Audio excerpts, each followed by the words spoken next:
gentlemen, and welcome back to the fight. You just heard the bell, step into the ring. Here we are for episode number 7 in the Men Save Your Marriage podcast. And today, with this episode here, number 7, we're going to talk about the power of vulnerability in saving your marriage.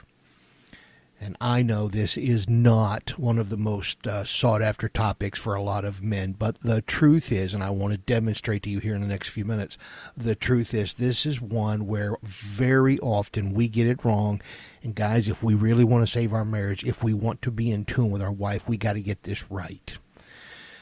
See, many men, listen, a lot of us are taught to hide our emotions, right? How many of us were growing up, we're taught just, walk it off, get up, shake it off, right? I don't care if you're missing a finger or a limb, walk it off. You're man up. We've all heard that stuff.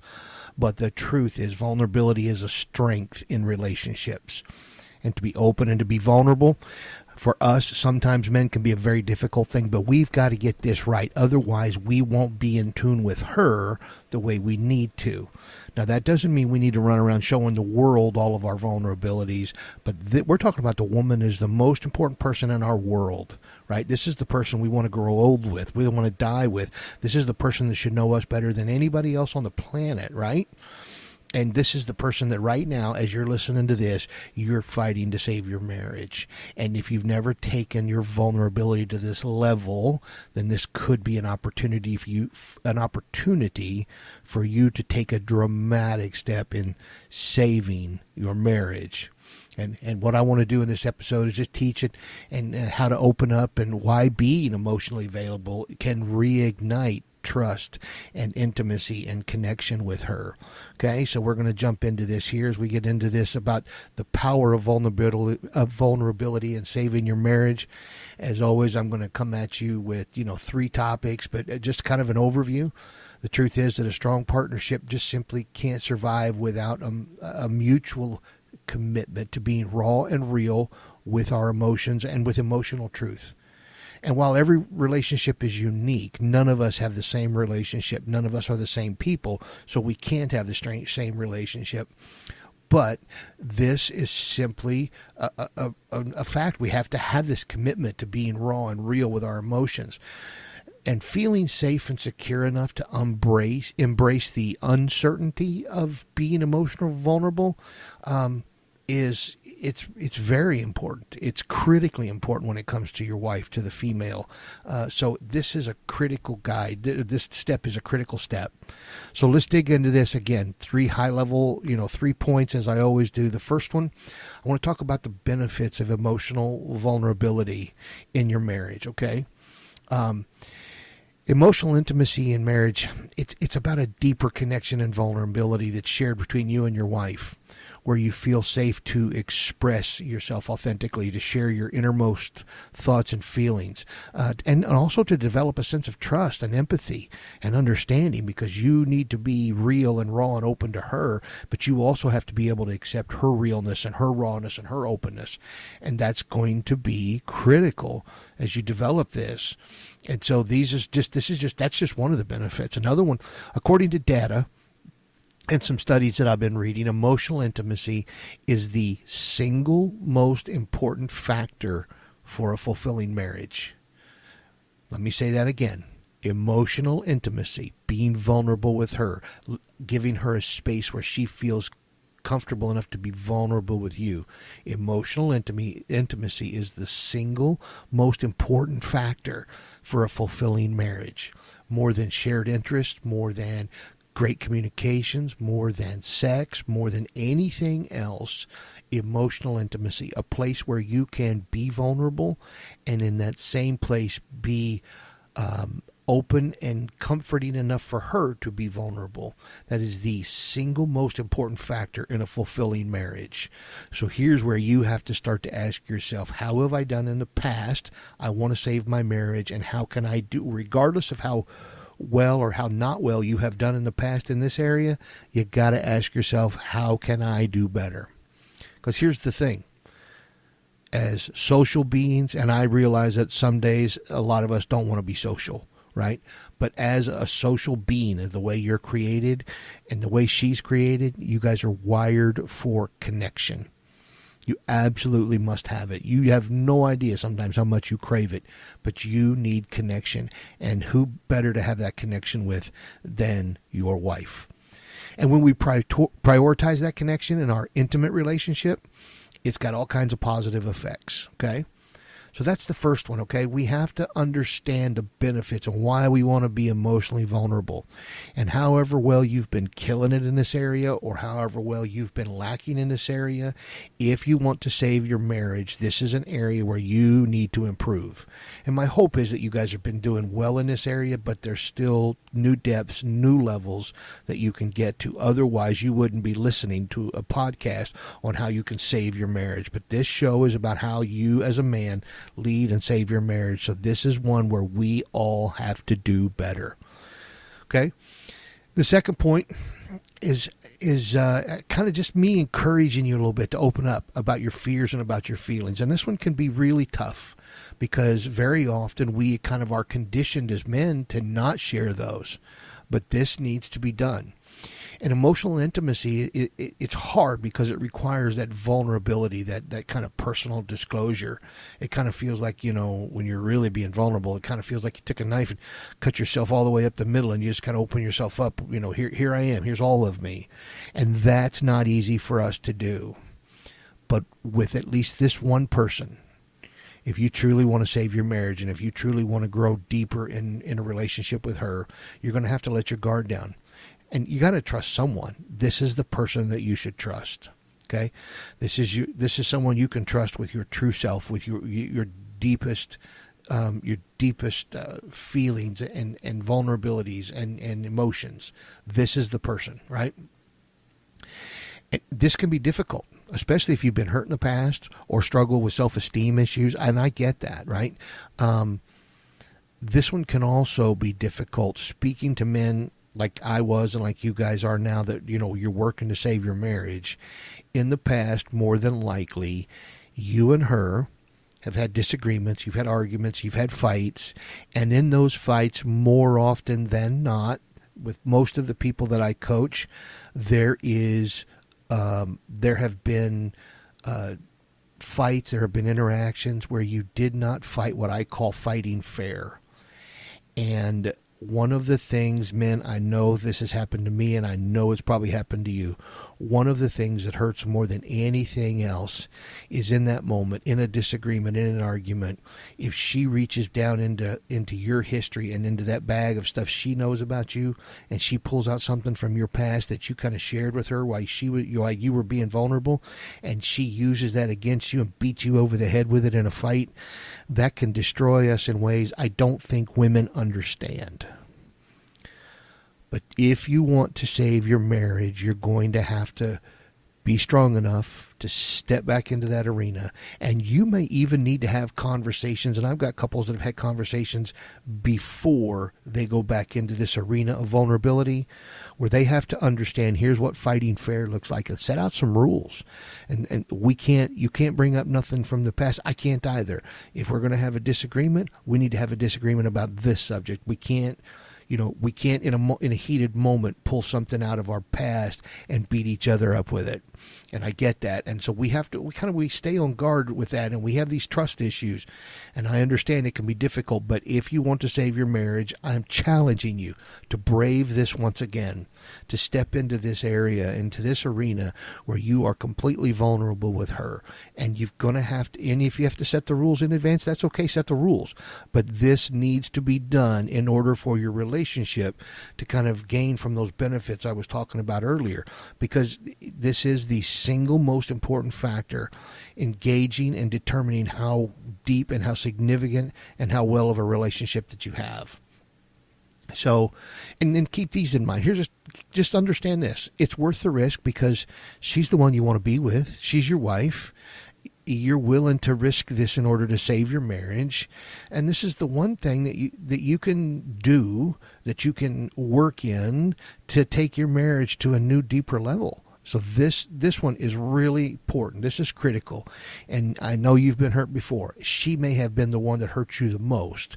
But at some point, in order to save your marriage, you're going to have to step back into that breach, and you're going to have to be willing to be vulnerable and to be open with her and trust her again, so that you two can begin to build a deeper level of emotional intimacy.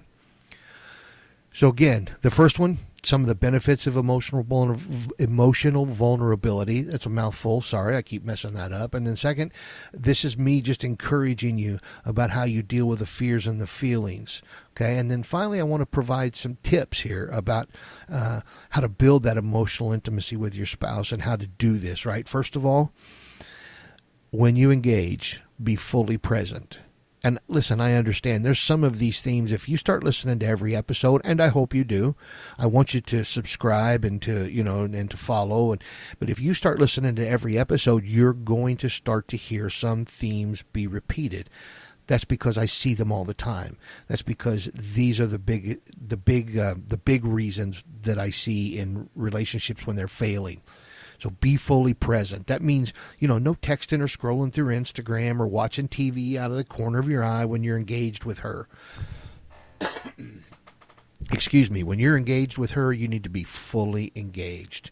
And splitting your attention with her and a million other distractions, it's only communicating that you are not fully invested. So, if you're looking at her and you're trying to pay attention to her, but also check the scores on the game on your phone, or look at a text or respond to a work text or whatever, that don't work. You're better off just say, hey, listen, I'm in the middle of a conversation with work. Give me 4 minutes to finish this conversation, and let me set my phone down. She'll wait for you. If you're willing to set your phone down and put it aside after you exchange a couple of text messages or you make a phone call or whatever, deal with what you got to deal with, but let her know, because now you're making her seen. You're even demonstrating you're very important, and I can't do both of these. So let me get this done real quick, and then I can just focus on you. Little things like this help you be fully present. You're not splitting your attention, and it's communicating to her that you are fully invested.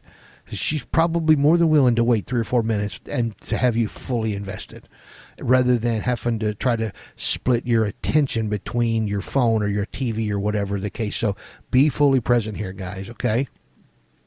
If you have to, go so far as to make it a rule. This an agreement between the two of us that we're going to put away the tech and give each other our full attention.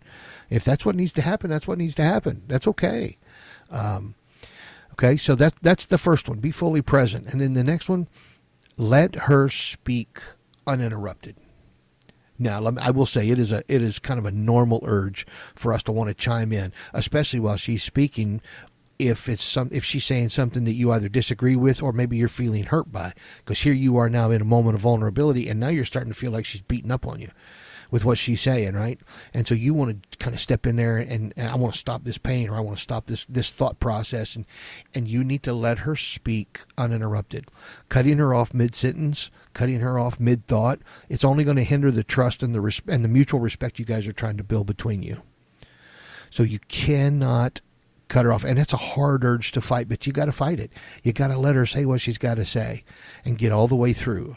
I don't care if if you're sitting at the table, take a salt shaker, okay? And here, the salt shaker's by you. You talk. When you're done, regardless of how you feel, I'm going to do my best not to interrupt you. But when you're done, and then I get to respond, or I get to think about what you've said, then when you're completely done, show me that you're done by just sliding that salt shaker towards me. And now it's my time to talk, right? Whatever you need to do, make up silly rules like this. But if that helps, and it makes it, and when that salt shaker's in front of her, that it's her time to talk. And then, and I've got one couple, I know they made it a rule. Here, the salt shaker's yours, but you've only got 3 or 4 minutes, because then otherwise you've gone down a wormhole and I can't remember everything. So you got 3 or 4 minutes. Then I'm going to kind of come back and we're going to talk about my side of my point of view for 3 or 4 minutes. But we're going to kind of go back and forth, so that we don't get lost in the weeds of this. And also, when the salt shaker's in front of you, I'm going to do my best not to interrupt you. And when it's in front of me, you got to let me, finish my thought.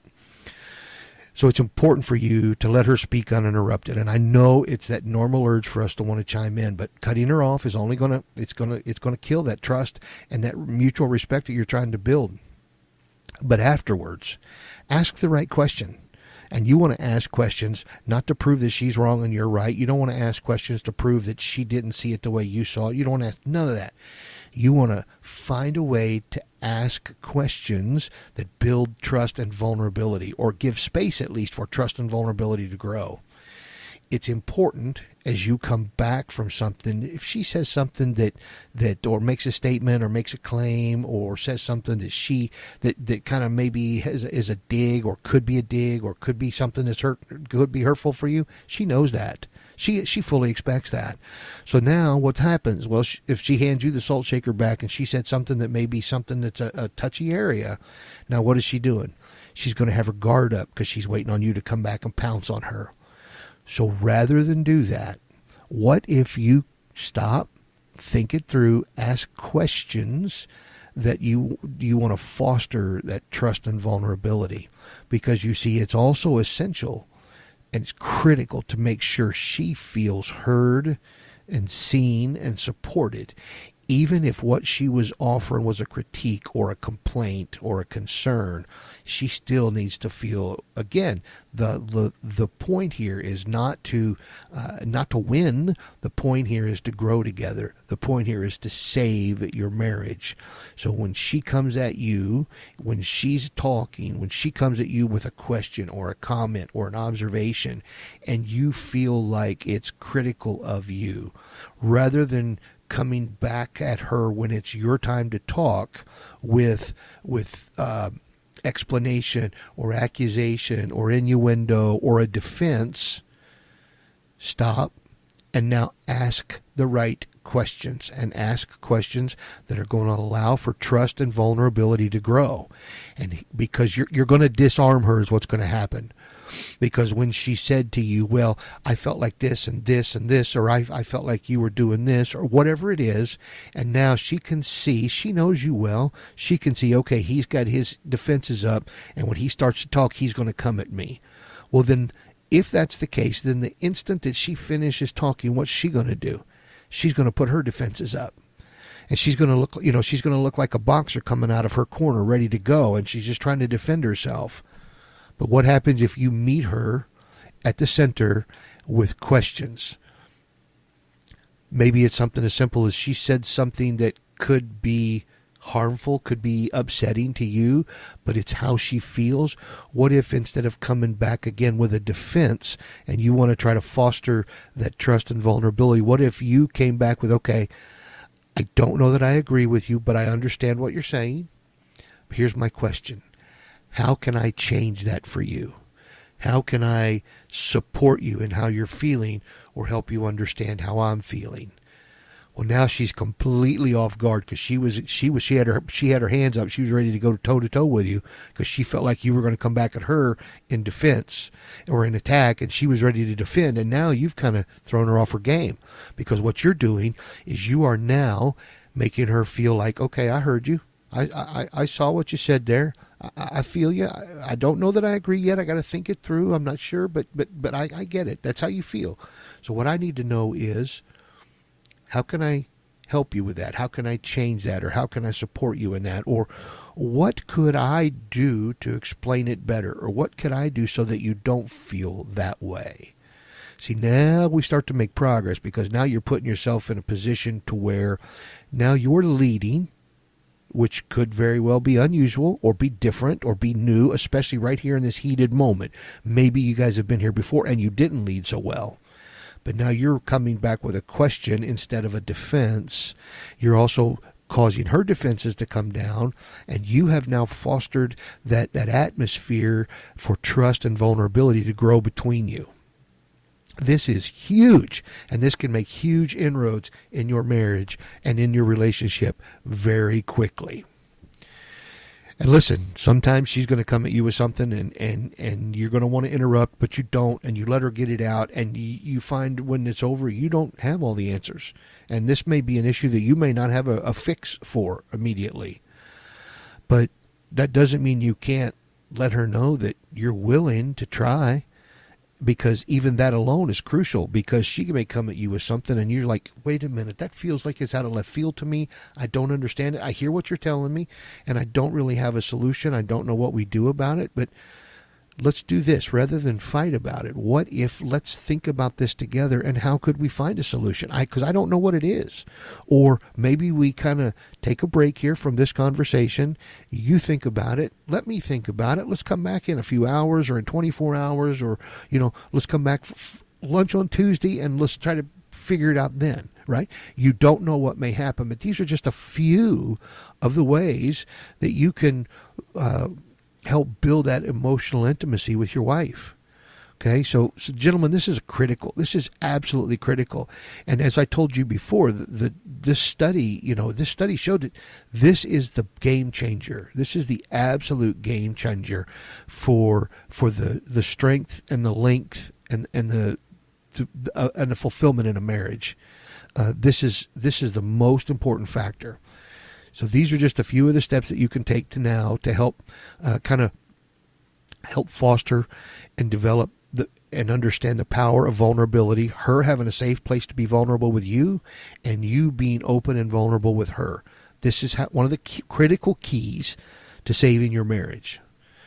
Gentlemen, thank you for being here today. I look forward to seeing you or being with you again in episode number 8. But for today, this is episode number 7, The Power of Vulnerability, Saving Your Marriage. This is the Men Save Your Marriage podcast. My name is Terry. Thanks for being here. And please do me a favor, like and subscribe so that you get the downloads as every new episode comes out. Thanks again. I'll see you soon.